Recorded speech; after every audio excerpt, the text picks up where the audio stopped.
On this episode, we save the Traveler and wonder if it was worth the pre-order. Welcome to Save Every Universe. I am a steam-driven robot who spends too much time underground, wondering why the ground always comes in convenient cubes. My name is Robbie. I'm a man who's been turned into a dragon with my twin brother and must now jump chasms, dodge ghosts, and blow bubbles through the 100 levels of the Cave of Monsters to save my girlfriend. That's a long one. That's what she said. And they just don't make plots like they used to. Who were you last week? Last week I was Cortana from Halo. Yeah, that was a really good one. The whole Am I Wrong thing was a tag from the end of Halo 3. And last time I was the Claptrap from Borderlands. Today we are talking about Destiny 2. We've had a week and a half, 2 weeks almost, something like that, to play it, soak it in, marinate. I think we're on our third week. Yeah, so we wanted to wait before we gave a verdict, gave a judgment on really the question of, is it a worthy sequel? A lot of people were saying it should have just been Destiny 1.5. It should have been released with DLC. And we would just like to rap a little bit about what's good, what's bad, what they delivered on, what they didn't. What have you on the docket today, Robbie? So we should probably premise this a little bit, because we don't normally do like game reviews per se. Preface? Uh-huh. I'm going to premise it. You can preface whatever you want. All right, I'll preface it. The premise of this show is what Robbie's about to preface. This is preface here. We don't normally do game reviews per se. Like, it's not really what we are not like, on this, we saved 9 out of 10 universes on this. Like, it's not like that. We're not. Hey, that's a good idea. Maybe we should do that. And maybe we will. But this podcast isn't about that. And the reason we're doing this, one, is because we've spent a lot of time kind of saying what a sequel is, what a sequel should be. And it seems only fair for us to like kind of put our money where our mouth is and actually apply it to something. And there are some real. broader points actually that I would like to make as well. Like we were talking before we started recording about story and character, and like obviously that was a big push in this sequel, and I feel like they missed the mark on some stuff, but they really went over the top and over delivered on some other stuff. And so yeah, if you're not a Destiny fan, bear with us. We're gonna try and still keep it pretty high level and something that even a non-player would understand and appreciate. Yeah, this isn't a true review. So let's start it off there. As a question, do you think this is a proper sequel? Let's start big and then we'll get a little bit more granular. We argued in the past, we said that, having new story, new mechanics, new content, we thought it was going to be an actual sequel. Yeah. And I think in that regard, it has been. I think we've seen with this, with Destiny 2, it is a brand new game. It's meant to stand alone. We can confirm that now because we were kind of just theorizing it about it before. It's got a really unique storyline. It's actually, the planets are not the same, though we can get into the specifics of that, but they are new planets. It's new everything. So I think it's okay and safe to call it a sequel. It doesn't look quite like Destiny 1 to me. No, maybe to a layman it would, but I think the gun models and like the armor, like everything, I feel like they changed quite a bit. Nothing is exactly the same. Nothing feels like it's just a skin laid over. It feels like they really went down into the roots of the thing and changed a bunch. Right. Before we had talked about how like if you keep the skeleton but change everything else, it's still probably something different. And I think this is a good example. The skeleton of it is still probably the same, but there's so much else different about it. You're not going to pick your mate in life based on their skeleton. It's going to be everything else, right? So I think I think that this is a fair enough comparison. Like, I really do feel like this is a true sequel and it's a different game at a big picture level. That doesn't mean I think everything is perfect about it, but I think at least at first glance, it is a true sequel. It's got enough different about it. Let's start with the things that we think that they really got right and delivered on. What I was saying before, like the gun models are much more diverse, the ships, the armor, all that stuff. And they really did they beefed up the sound. The worlds are much bigger in scale and in scope. There's real maps. It feels like a real MMORPG. There's side quests. There's different sections of the map. There's different characters that you can check in with on the planets and stuff like that. It really feels less like you would get a mission and show up on a planet, shoot some shit, and go back to the tower. This one is much more, there's home bases everywhere. It feels like a bigger universe. It feels like a bigger world. Well, if you play like an open sandbox game, not to say that this is like a true open sandbox game, but if you're playing a game like Fallout or Skyrim or something like that, I at least have experienced these moments where I'm overwhelmed. I'm like, there's so much to do and see, like, where do I start? And I actually did experience that with this. There was a point somewhere near the beginning of the game when there was so much to do on the map and so many things to fight and see and explore and loot. And I was like, I kind of almost got paralyzed for a second. I was like, I don't know where to go. Do I do the story? Do I do the side missions? And that is really cool to see. And with Destiny 1, it was really like you beat the campaign if you could have called it that at vanilla. And then there was like, you would do some strikes and you'd play some Crucible, and then you were kind of like, what do I do now? And then you would grind a little bit, but there really wasn't anywhere to go, and they really solved that problem in Destiny 2. Right, and even later in Destiny 1, when they added a bunch more, I still never really felt like, where do I go? It's so magical, or anything like that. But now I truly had like a holy shit, there's so much to see and do. Yeah. And that is great. That is so cool. And then once you completed the campaign, on each planet, there was like a mini storyline for that particular planet. And I mean, it is a much deeper, richer world. It's a lot more robust than it was before. That feeling of exploration, I've talked about it in the sci-fi episode, and like, it was really great to have that again, especially in Destiny. Yeah. I feel like in Destiny 1, that's what I wanted, and there was a little bit of that. I don't feel like I got that, though, until the Taken King content, where they really figured out what Destiny was and how to leverage it and how to tell story in the Destiny world. Right, but in Destiny 2, there's actual, like, there's so many caves, and just like, I wonder what's over there. I wonder if there's a treasure chest. You know, you'll get little messages that inform you, like, a high-value target has shown up, or a public event is starting. And the public events are so much better, and there's different versions, and there's multiples going, and you know where they are. And there's good rewards that are worth doing them. So it's so cool, because it does have that feeling of, I think I'll just go around that corner. I just want to see what's down that cave.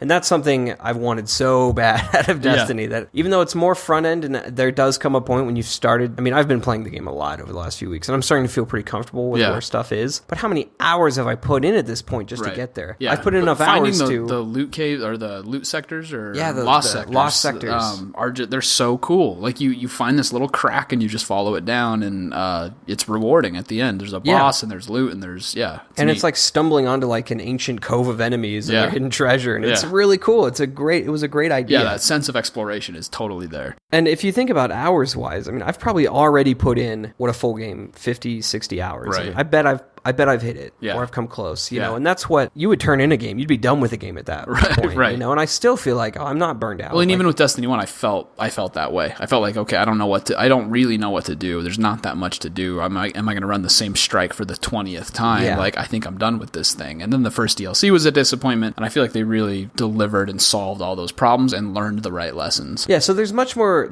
robustness. I know that we'll talk about the negative later, but I know there's some complaints, but I think overall, there's a lot to do. And I've so far been able to manage like doing enough different things that I don't feel like, if I have to run one more strike, I'm going to puke. And there's enough to do there that there's no doubt in my mind that could not have been delivered as a DLC. Like, that could not have been delivered as Destiny 1.5 as a giant DLC thing. It is so much its own new thing. Absolutely. It's a sequel. Yeah, there's no way you could have just slapped this into Destiny 1. So I think in that regard, I really like it. I love the way you navigate the maps now. You can get around so much simpler. They've streamlined load times, which is great. Oh yeah, not having to go back to orbit to go to a different planet or something like that is just fantastic. They've added fast travel, which anybody who's played on like some type of sandbox game, a game without fast travel is on like a map. I mean, that's like Xbox, the original Xbox. Like we haven't had to do that for a while. It's just slave labor. It is, yeah. I mean, it's crazy that we're entitled to it, but adding it to these big maps is great. And being able to jump to any of those points from anywhere in the solar system, super cool. Easy to jump in with your friends or go, navigate public events on different planets. Yeah. Really, really cool. Another thing I do want to say, though, before we move on to airing of the grievances, is I cannot say enough. Like, one of the things I was immediately blown away by was the sound. Kinetic weapons, especially the primary weapons, are just so punchy and beefy and so much more substance to them. But the soundtrack, too, the score, as you're playing through the campaign, is just so damn good. It's so fun to play that game through headphones and get the full experience with the orchestra stuff. It's pretty fantastic. There's a fantastic musical variety. I mean, it's like, it's not just symphony type stuff. There's like electronica, fight music and stuff in there. Great variety. There's like some Daft Punk sounding stuff in there at one point. Like, I loved it. I actually went and bought the soundtrack after the end of the first week. Yeah, I probably am actually as well. It's a great soundtrack. It's really good. And then the big epic moment. I know you had likened it almost to like Dark Knight. Yeah, it gave me that feeling. Like the score for The Dark Knight, the one with Heath Ledger and the Joker, and fantastic, amazing score. Like, that was one of the scores that I went out and bought and actually like listened to over and over. I thought the music was so good for that movie. I haven't gotten that feeling since Dark Knight, and I got that feeling playing this game. The music is that good. Yeah, and I haven't had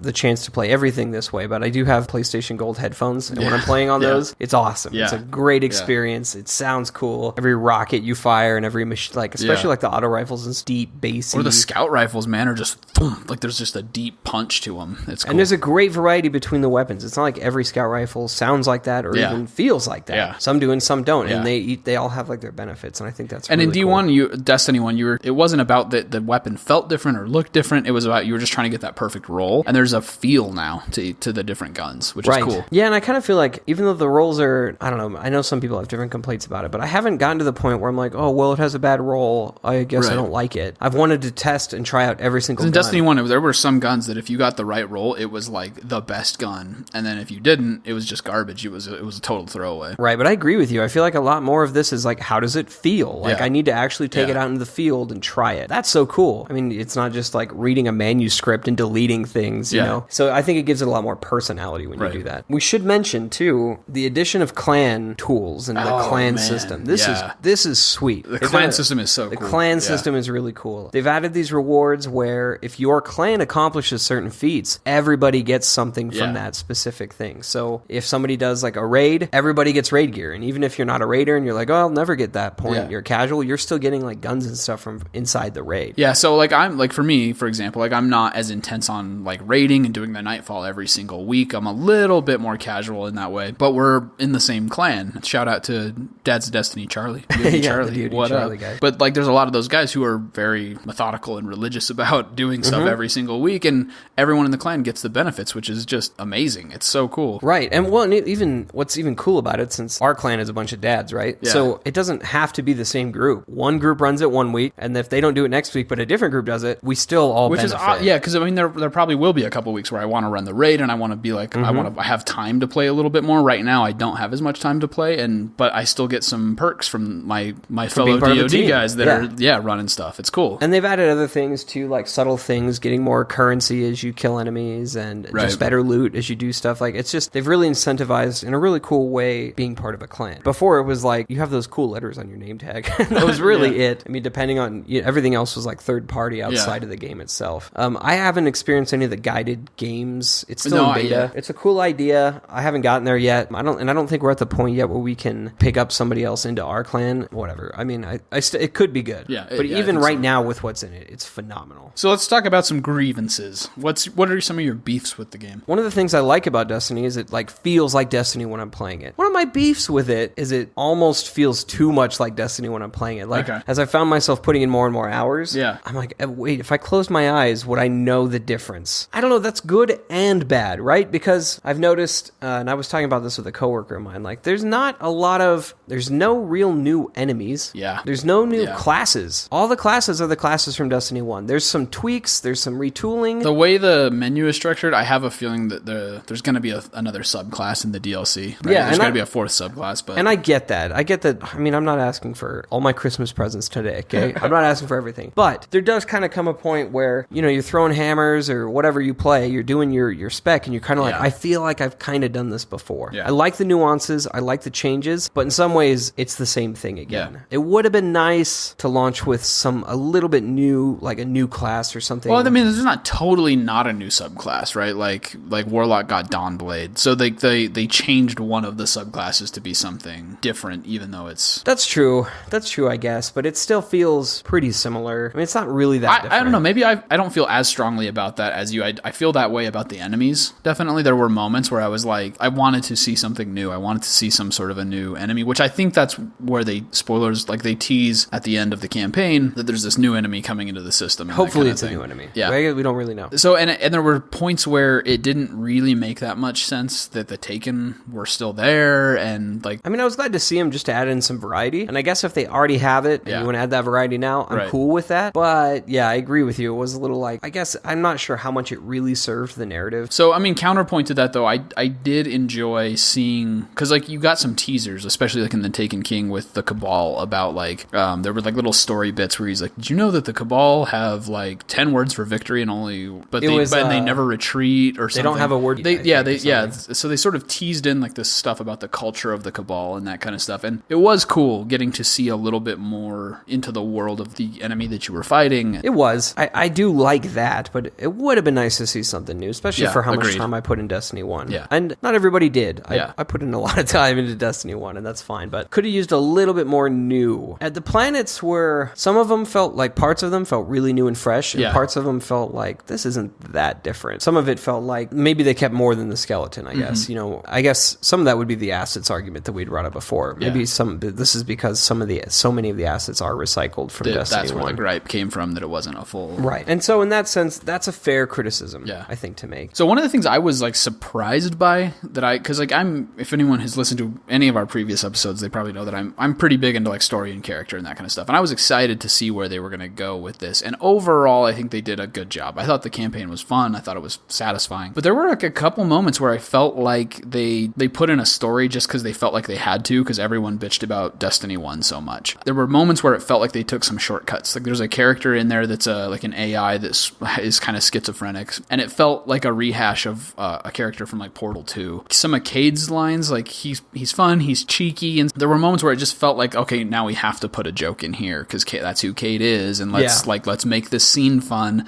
It didn't feel like authentic or organic, as if they had really thought through who these characters are and what is this story we're trying to tell. And some of those things that somebody like me, who's a little more geared toward that wants to chew on the story a little bit more, it felt sort of thin. Like they had slapped a little bit of a quote story veneer over the top of something that wasn't really that well thought out. Yeah, that's fair, I think. I mean, I liked the story. I liked it the way I like a popcorn film, though. I liked it the way I like it was entertaining. Yeah. It was fun. It was a good time. I'm not going to sit around and be like, gee, that really makes me think. Yeah. Damn, that was a deep moment. Not really. They had some depth in the beginning. And I'm not saying I want it to be like The Last of Us, where it's like this super deep thing that makes me think about it forever. But like, it was like, to me, it was like the characters really, like Cade wasn't really that well thought out. Yeah, I think it was okay. I think I myself, as like a fan, added more depth maybe to moments than were actually there. Right. And I think that's okay, right? And I think you and I discussed this earlier, but like that's not really why I play Destiny. I'm not seeking that Last of Us type impact. Right. I think if you compare it to the first Destiny, it's phenomenal. So if you're putting them side by side, light years ahead. If you put it up against something with like a real good story, like a BioWare game, maybe not Andromeda, but other BioWare games or Last of Us or Naughty Dog games, it's like a good sci-fi story. It's going to fall short. It's going to fall short. That's okay, because that's not really why you play the campaign once, and then 90% of your time is not going to be that. There was just some stuff in there that just seemed like they had kind of knocked off from other sources, and they were like, that'll do. Let's move on. Like the villain looks a little bit like Bane with his little mask and sounds a little bit like that. And retribution is coming. Remember when he said your punishment must be more severe. But like these, I don't know. It just seemed like they were like, okay, that was a good villain. We'll kind of do our version of that. We got to have something funny. We'll do our version of that. I think let's sprinkle it on. I agree with you, but I think ultimately I don't care that much. And that's ultimately where I landed. I just, as I was playing through it, I had kind of mixed emotions because they touted like great story and all that kind of stuff to try to appease people who were pissed about that. And I don't know if we brought this up before, but they said something stupid like, I hope they hate how much story we have. I hope it's too much story. And it's really? I was like, God, just shut the fuck up. I hate when they more say cutscenes than ever. Yeah, I was like, I hate when they say stupid things like that. It's things like that like piss me off towards Bungie. Like, just say we've got more story. No one's gonna hate you for having too much story, and you're not gonna get there. Nobody's ever gonna get there. Right. I mean, good luck. They have put in more side lore that's a little bit more accessible than say like the Grimoire cards. Right. Like unlocking your new talent, like your new specializations, your new subclasses. That was a cool process. It was, yeah. And you got to hear more history of those. If you haven't played, you walk through a forest and there's like these holograms that like give you backstory. History, it's like the history of whatever. And there's a lot more text in those too. Like you can read a lot more stuff. You can go into your class specializations and read more about it. I think that's cool. I think they could do more with that. I mean, I saw a suggestion on a Reddit thread that was like they should just put a library literally in the social area, and you can just go to the library and read. It's like that would be pretty cool. For the people who want to consume it, they absolutely can. So they've put more in it, and I think that's cool. And I think we're going to get more. You know, obviously, you can tell by the way it's built and the way it's designed, it's got gaps. Like there's going to be more to it. And I'm okay with that. I don't know. Like when I was playing it, I was like surprised by how much was different and how much was fresh and how much was new. And I completed the raid last night, and even the raid was really different. It was really cool. It didn't look like anything else. It was beautiful. It's huge. There's a lot of exploring you can do just in the raid alone. A lot of it's like mechanics. 3 of the 4 encounters are like just mechanics. Right. There's not like a real boss you're fighting, which is sucky at times, but you have to work together. It's going to be harder, I think, for like some of the pickup group random people. Well, some of the raids in Destiny 1 were much more like if you didn't have this gun and you didn't have this amount of ammo and you didn't have whatever. And like now you're going to fight a bullet sponge. Yeah, exactly. And this is not that. I mean, it's even the final Which is probably a good fresh change. It is. And I've really enjoyed learning it and like getting to run through it and that kind of thing. So do you got final thoughts on it? I think I would say overall I was underwhelmed by the story. I find it a little bit weird that they promised things the way that they did. But in terms of like the gameplay and it being a game that you can can just pick up and play it like as a hobby, which is like what they say they want it to be, I think they did a nice job. And in certain areas, they totally floored me. Like there were spots where my jaw was just on the ground with sound and with the scale of some of the levels and stuff. So I think they did a nice job. And if anyone's on the fence, I don't think it's a game to be missed. I think they did such a good job with the social spaces and expanding those things. I think it's a great game. Yeah, I definitely think it's worth playing. It's worth checking out. Most people who had complaints about Destiny 1, if you 9 out of 10 universes.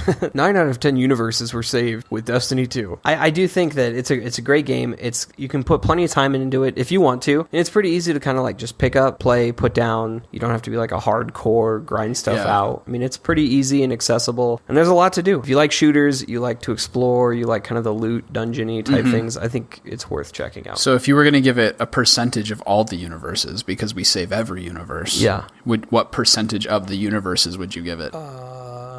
Well, I said 9 out of 10, so 90%. You would give it 90%? I think I would give it 80% out of all the universes. No, I think overall, I'd give it a 90%. Yeah. I'm not saying it's a perfect game. I'm saying it's a really good game. As it stands now, I would give it an 80% of all the universes. I think it's good enough, and it's so good that I'm really excited to see how they build on it. And I think like Destiny 1 to Taken King, like I would give completely different ratings for Destiny 1 versus the whole enchilada. Right now, I would give it a 75 to 80% of the universes. And I think by the time the game is like filled out and built and they tell all the story and build all the mechanics that they're going to put into it, I think it's going to be a 90% out of 100% universes of all the universes. I can't believe we're committing to save the 90%, but regardless, I'm going to stick with the 90% of the universes. Maybe hopefully I can look at myself in the mirror after that, but I'm going to stick with 90% because so far I've put in a robust amount of time. I think for where it's at and where I'm at, it is that good of a game, and the additional content will just help it continue to be that good of a game. I'm optimistic enough. So you